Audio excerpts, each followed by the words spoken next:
그림을 정말 못 그려요. 네.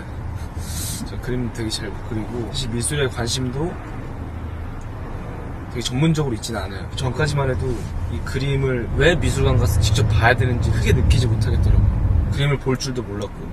사실 스위스에 화보를 찍었을 때 미술관에서 반 고흐의 작품들을 보게 되었는데, 실제로 반 고흐 그림을 봤을 때 태어나서 처음으로 그 그림을 왜 직접 봐야 되는지를 느꼈고, 미술에 대해서 관심을 갖게 해준 것 같아요. 반 고흐의 그림을 자세히 보면은 붓터치가 이렇게 다 보이는데, 특히 이게 자화상이라는 그림에서 반 고흐의 감정이 많이 느껴지는 것 같더라고요. 똑같은 사람이 똑같은 그림을 자기 자신을 그렸는데, 반 고흐가 그때 느끼는, 그날 느꼈던 감정에 따라서 똑같은 자기 자신을 그린데도 붓터치가, 감정이 실린 정도가 다 다르더라고요. 그 감정이 정말 고스란히 느껴진다는 게 참 저한테는 신기한 경험이었고, 그때부터 제가 이제 반 고흐의 발자취를 따라서 오베르시르루아즈에도 가고 오르세 미술관도 가서 그림들을 많이 보고 자화상도 많이 봤는데, 반 고흐의 사진을 이렇게 제 핸드폰 배경 화면으로 해놓을 정도로 사랑하게 되었습니다. 솔로 앨범을 내는다면 자화상이라는 이름으로 자기 자신을 내면까지 표현할 수 있는 그런 앨범을 한번 제작해보면 좋겠다라고 그때부터 생각했던 것 같아요. 편집될지 모르겠지만 일단 기본적으로 저는 밴드 음악을 좋아해요. 어렸을 때부터 되게 좋아했었어요. 특히 넬 선배님의 음악을 중고등학교 때 열심히 들었던 것 같아요. 지금 들어보면 사실 되게 어려운 철학적인 음악들이 그 어린 나이에 공감이 됐는지, 힘든 일이 있을 때마다 밴드 사운드에서 오는 뭔가 사람에게 주는 위로? 전율 같은 게 되게 신기한 것 같아요. 콜드플레이 콘서트를 가본 적이 있었어요. 저 엑소는 사실 춤도 추고 멘트도 많이 하고 하는데, 그분들은 진짜 음악만 플레이해서 멘트도 사실 사랑해요, 감사합니다 밖에 해주고, 말하지 않아도 전달할 때는 그 에너지, 소통이 되는 그 에너지, 힘을 느꼈던 것 같아요. 뮤지컬을 하면서 오케스트라 분들이랑 같이 합주를 하고 무대에서 채우니까 혼자서 노래를 부르더라고요. 그게 되게 외롭지 않고, 실제 라이브 악기와 함께 한다는 건 그 에너지가 서로 이렇게 시너지가 부는 느낌? 뮤지션으로서 되게 행복한 일인 것 같아요. 솔로 앨범 하게 된다면 밴드 사운드 기반의 음악을 도전해보고 싶다라고 예전부터 생각하고 있어요. ANL과 또 미팅 중에 제 목소리랑도 너무 잘 어울릴 것 같다, 다른 장르를 하는 거라서 새로운 도전이 아닐까, 분들도 많이 놀라실 것 같고 저 안에 또 개성도 찾을 수 있을 것 같고, 그런 이유에서 밴드 사운드 기반의 음악의 앨범이 많습니다.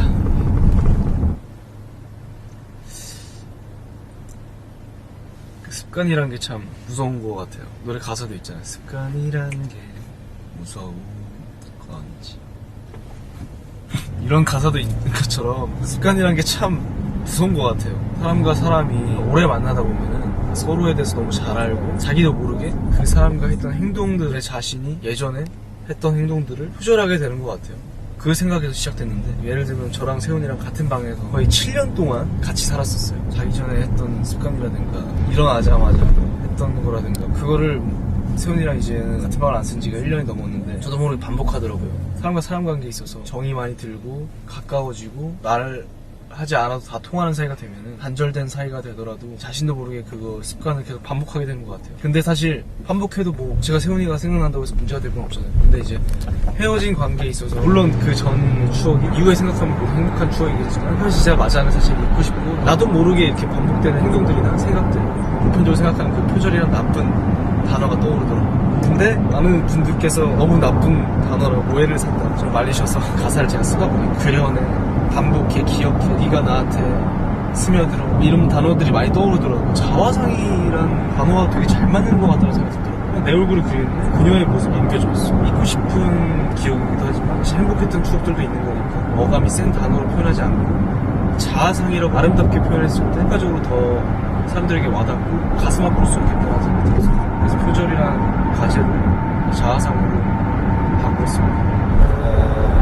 아주 연관성이 많고요. 아주 노령유스가 보이는 곡인데, 커튼이라는 곡 이후의 얘기를 다 보는데, 제가 생각한 트랙리스트로 가게 된다면 만남에서 이별로 이어진 후 마지막에 헤어진 서로에게 행복을 염원하고 언젠간 재회를 할 것을 기원하는 그런 내용으로 이게 마무리가 돼요. 네 번째 트랙이 안마 커튼인데 그 위에 커튼이라는 곡을 껴있다고 생각하면 좋을 것 같아요. 밤을 새고 막 하면은 아침에 잠을 자야 되는데 햇빛을 좀 가려야 되니까 이렇게 치면은 시간이 흘러가는지도 모르고 세상과 동떨어진 시야 속에 사는 것 같고 나 혼자 이 공간에 멈춰있다 만남이 있으면 이별이 있잖아요. 커튼은 이별 후의 얘기인데 좀 아름답게 얘기를 꾸며냈어요. 무대에 막이 내려도 너와 함께 계속 다시 춤추고 싶다 이유적으로 표현했는데 안마 커튼 같은 경우에는 되게 우울하게 어떻게 보면 한편으로 되게 찌질하게 좀 풀어낸 가사라고 생각합니다. 이별에 대한 내면의 모습 이 커튼이라면 안마 커튼은 내면의 모습을 담은 아름다운 거 일절 뺀 찌질해 보일 수도 있지만 이별로 내면을 보여주는 가사인 것 같아요. 그래서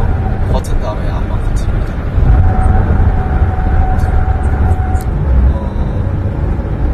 작사를 제가 관심 갖게 된 가장 큰 이유가 사실 뮤지컬 때문에 뮤지컬은 이제 프롬프트도 없고 가사를 처음부터 끝까지 다 외워야 되거든요. 보통 하고 싶은 대사를 노래로 이렇게 풀어내는 건데 그러다 보니까 가사에 대해서 본질적인 의미를 제가 해석하지 않고서는 뮤지컬이란 장르의 연기를 할 수가 없더라고요. 넘버들의 가사들을 외우는 과정에 있어서 분석하고 해석하는 데 있어서 가사를 되게 파고파고 해가지고 그 가사의 의미를 제가 이해하려고 하고 되새기려고 하고 하는데 그 작업을 하면서 똑같은 멜로디더라도 아예 상황이 달라지고 표현도 달라지고 이 노래의 메시지도 달라지고 노래 느낌도 달라지고 가사가 정말 중요하구나 라는 걸 그때 깨달은 것 같아요. 실례해도 될까요?랑 디너를 작사를 하게 된 거죠. 정진 씨가 저한테 작사에 너무 타고난 기질이 좋다 이렇게 얘기해 주시고 저한테 큰 도움을 많이 주셔서 자신감도 불구해가지고 내 개인 솔로곡은 내가 작사를 좀 해야지 이 진심이 담기겠구나 라고 생각을 했습니다. 가수 활동을 하건 개인 활동을 하건 연기라고 생각날 때마다 주변 경험담이라든가 그런 걸 통해서 재밌는 단어나 키워드가 생각났을 때 적어놓으면서 한 앨범을 만들면은 스토리가 이어지게 만들면 재밌겠다 라는 생각을 했고 1년 전부터 이렇게 다 써놨던 이야기들이죠. 작사로서는 아직 많이 부족하니까 제 머릿속에서 나온 생각이죠. 많은 분들께서 큰 도움을 주기에 나올 수 있는 좋은 가사가 아닐까 싶습니다. 솔로로 이렇게 싱글이든 노래를 할 기회가 된다면 저는 거의 다 제가 작사를 할 것 같아요. 일단 제 앨범 제목을 자아상으로 정해놓고 나서 제 스스로 자신을 돌아볼 수 있는 앨범이 되면 참 좋겠다라고 생각을 했습니다. 이제 한 달만 지나면 이제 데뷔 8주년이고 이제 연철은 벌써 9년 차인데 저는 특별한 사람은 아니라고 생각하고 특별한 직업을 가졌다고 생각하는데 평범한 직업이 아닌 만큼 기쁘고 슬프고 다양한 일들을 많이 겪었던 것 같아요. 21살의 수호 김주면이 30살이 되기까지 참 많은 일을 겪었던 것 같고 그 안에서 엑소 수호와 인간 김주면이 겪은 많은 일들과 많은 사람들에 관해서 이번 앨범에 꾸역꾸역 담고 싶었습니다. 제 수록곡은 이제 만남에서 이별, 행복을 연구하고 이렇게 사실 어떻게 보면 사랑하는 연인의 이야기로 생각할 수 있겠지만 단순히 연인의 사랑 이야기가 아니고 사람과 사람 사이의 관계에서 비롯된 이야기로 폭 넓게 생각해주시고 음악을 들으시면 음악에서 오는 그 느낌이 많이 다를 거라고 저는 확신합니다. 많이 부족하겠지만 지금 30살의 김주면 엑소 수호가 담고 싶었던 제